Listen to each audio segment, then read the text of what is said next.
Well, we're here with Gregg Opgenorth from Plug Connection. And Gregg is really strong in the product development and the production at Plug Connection. And he's here to talk to us about the exciting new varieties or programs that are coming out of Plug Connection. Gregg? Thank you, Gary. Today, I'd love to have everybody here. We'll walk through our pack trials display, talk about some new products. But the first thing I would like to talk about is our exciting new product that is Ketchup and Fries. So what Ketchup and Fries is it's a tomato grafted onto a potato. Okay, this is a really unique opportunity for people to grow something really interesting in their garden or in a big pot on their patio that's just really going to be fun to grow, but also be a great conversation piece with guests, neighbors, and family. So what you've got is you've got a tomato that all summer is going to grow like a normal tomato. It's going to produce tomatoes all summer that you can be picking on a regular basis. And then as you get into the end of the summer or into the fall season, the tomato will finish up, or just normal, just like you would grow a potato plant, is that when the top freezes off or the weather gets too cold and it stops growing, you're going to be able to just remove the tomato plant and you will have a crop of potatoes up from underneath the soil. So real interesting, unique opportunity to grow just a really unique product. Great. So, any old tomato on any old potato? No, really good variety. We've selected the variety, tried and true. The R&D has been done on the compatibility. It's a nice white potato, and it's a really good sweet red cherry tomato. Great. That's really the information that people will need to be successful. Great. Okay. Thanks, Gregg. Yeah, no, and other things as we go through our display, we continue to be excited about edibles. Edibles continue to be an interesting category. We see more and more of the younger generations wanting to garden, and oftentimes starting out with edibles. They're interested in, growing local, having fresh produce, even growing it themselves organic. A lot of our products offer that opportunity to those folks. One thing I'd like to show off here is we have this really nice plant called cosmic kale.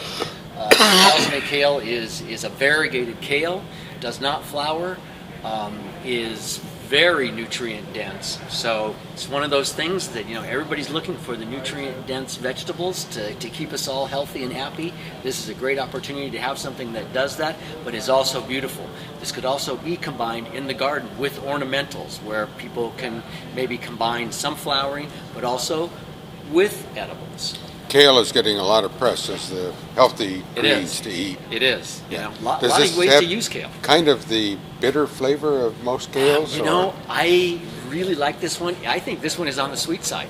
Great. I would say this one is sweeter than it is bitter, so it is extremely edible as well. I'd like to also touch on our grafted vegetable program. The grafted vegetables continue to be well accepted and becoming more popular with home gardeners as they see the advantages of disease-resistant, nematode-resistant rootstocks as the root systems for these great tomatoes, peppers, eggplants, watermelons, cucumbers, and melons. So again, people talk about grafting vegetables. What is that all about? Well, it's really about the same reasons why you would buy a grafted apple tree. Why would you buy a grafted grape plant? Grafted nuts. It's all about soil-borne disease-resistant rootstocks in the case of tomatoes, nematode resistance, but also because these rootstocks are really throwbacks and hybrids of the species tomatoes that still exist in the wild, they also have tremendous vigor that maybe has been lost in the selection of tomatoes over hundreds of years for all the other things that we like. The colors, whether it's a cherry, whether it's a plum, whether it's a slicer, whether it's sweet. Those are all traits that we have selected for, but maybe have lost some of the disease resistance and, very important, vigor. These rootstocks also help your plants be more vigorous and produce more higher quality fruit. especially important with heirloom tomatoes, which are very popular today. Heirloom tomatoes have the reputation of being very flavorful, very interesting, some interesting colors and shapes, but not necessarily real high yields or big fruit. These grafted plants will help you with that. So there can be some real distinct advantages to growing these grafted vegetables. Great. Let's go ahead and walk around, and we'll continue on with some other edibles that we have. We should talk about our herbs and vegetables. We also are continuing to develop our certified organic herb and vegetable line.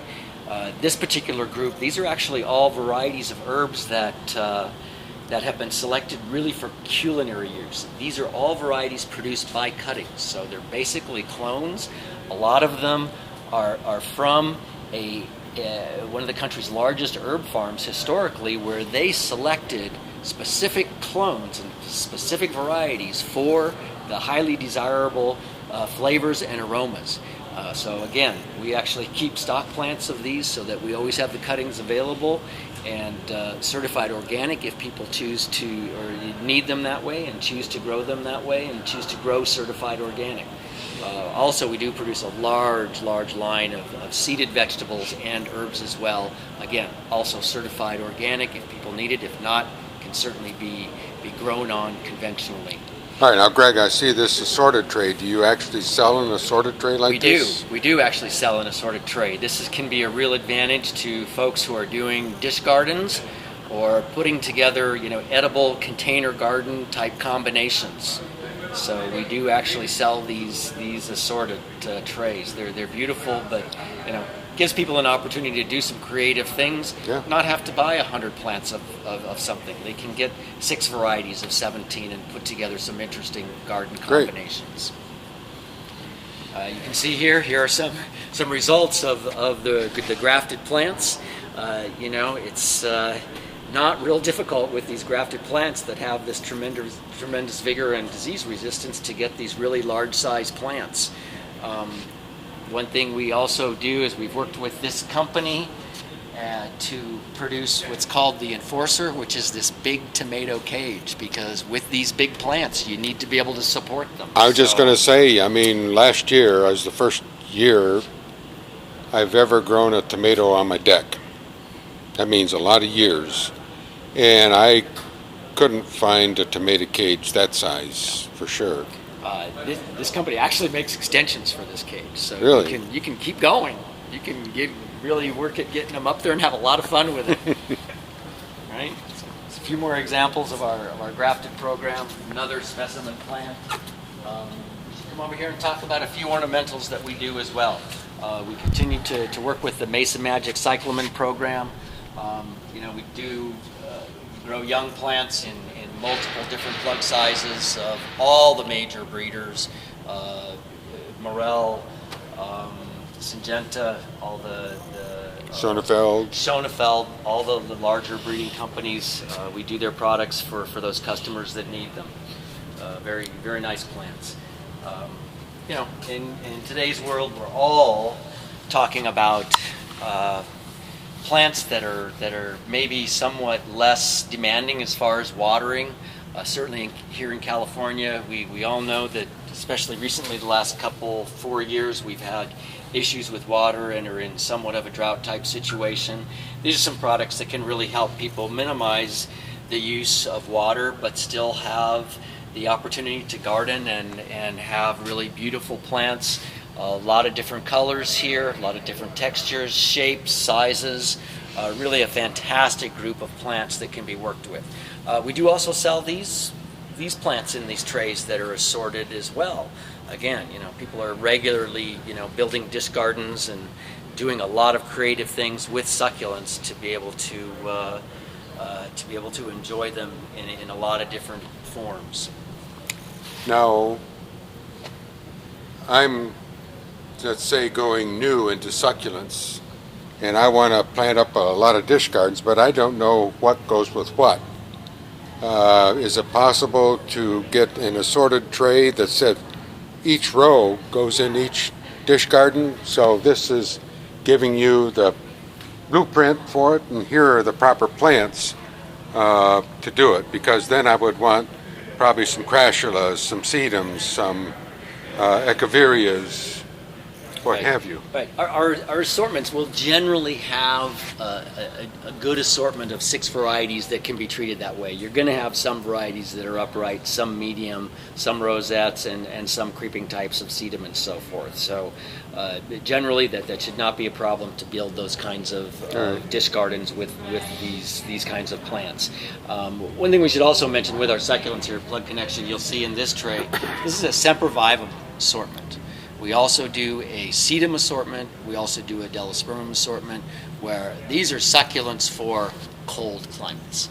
So where a lot of people think, well, succulents really they're subtropical or more tropical type plants. These are some specific assortments that can be used in colder climates, and in a lot of companies, these are actually perennials in some colder climates. But they're also your succulent option. Out in front of my house, I have a big succulent garden. Right. And see, you're in Colorado. I'm in Colorado. So, yep. And I'm sure that they love the sun in Colorado, and certainly do well in those kinds of somewhat drier, bright conditions. Great. Okay. One other thing we have here is we have the dianthus carnations that are vegetatively propagated. These are actually somewhat of a throwback. We're here in Salinas with our pack trials this year, with our spring trials, and there was a company here that was called Cal Florida Plant Company at one time. People who have been in the industry a while will likely remember them. They were a big producer of cut flower carnations. They had a breeding program for carnations. They developed these dwarf varieties as pot plants. And so Cal Florida is no longer here, but we are working with the company that bought these genetics to bring these products back to North America. We are holding stock at our nursery in Vista to be able to provide rooted cuttings, but these varieties here that you see on the table, you can see the different colors. There's some bicolors.